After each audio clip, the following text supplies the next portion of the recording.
Braidbeard rehearses the origin of the Isle of Rogues. Judge not things by their names.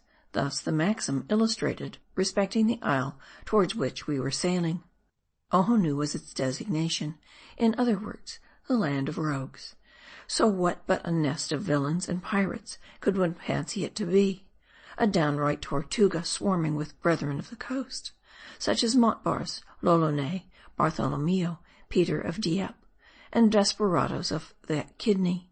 But not so. The men of Ohonoo were as honest as any in Mardi.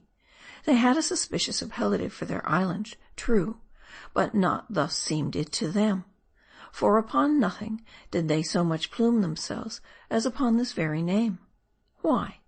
Its origins went back to the old times, and being venerable, they glorified therein, though they disclaimed its present applicability to any of their race, showing that words are but algebraic signs, conveying no meaning except what you please, and to be called one thing is oftentimes to be another.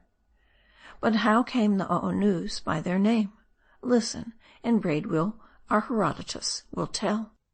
Long and long ago, there were banished to Ohonoo all the buccaneers, flibustiers, thieves, and malefactors of the neighboring islands, who, becoming at last quite a numerous community, resolved to make a stand for their dignity, and number one among the nations of Mardi. And even as before they had been weeded out of the surrounding countries, so now they went to weeding out themselves, banishing all objectionable persons to still another island. These events happened at a period so remote that at present it was uncertain whether those twice banished were thrust into their second exile by reason of their superlative knavery or because of their comparative honesty. If the latter, then must the residue have been a precious enough set of scoundrels.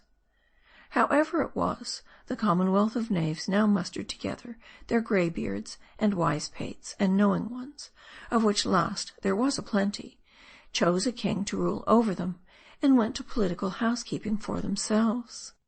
And in the fullness of time this people became numerous and mighty, and the more numerous and mighty they waxed, by so much the more did they take pride and glory in their origin, frequently reverting to it with manifold boastings.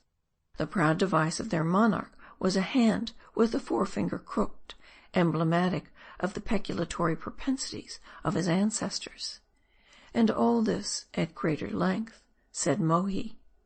It would seem then, my lord, said Babbalanja, reclining, as if these men of Ohonoo had canonized the derelictions of their progenitors, though the same traits are deemed scandalous among themselves.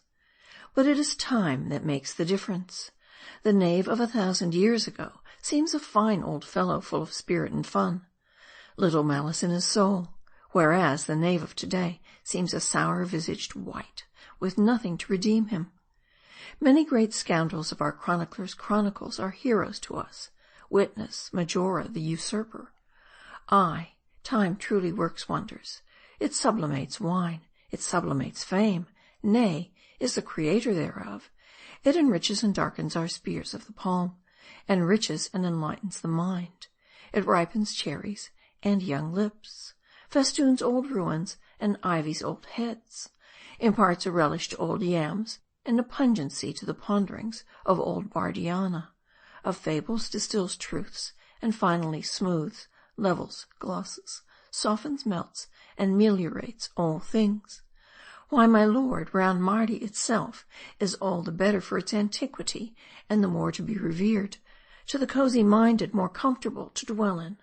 Ah, if ever it lay in embryo, like a green seed in the pod, what a damp, shapeless thing it must have been, and how unpleasant from the traces of its recent creation.